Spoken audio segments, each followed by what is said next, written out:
As a nurse, what has surprised me the most when a patient took off their clothes? It was a quiet night shift. My last patient was an older man, maybe late 70s. He joked a lot, called me kid, and said he hadn't been to a hospital since the 80s. When I helped him change into the gown, he paused, looked down, and mumbled, "Sorry if this is awkward." I said, "It's not."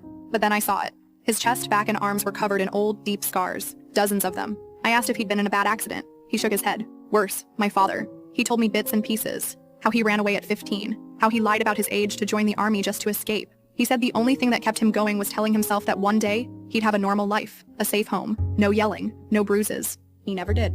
No wife, no kids, just a tiny apartment and a cat named Lucy. Before I left the room, I asked if he needed anything. He smiled and said, "No, just thanks for seeing me."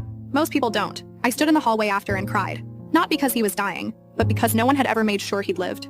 The next night, I brought him Lucy in a little carrier. He cried harder holding her than he did when they told him he had days left. He died with her asleep on his chest, and I stayed until his heart stopped.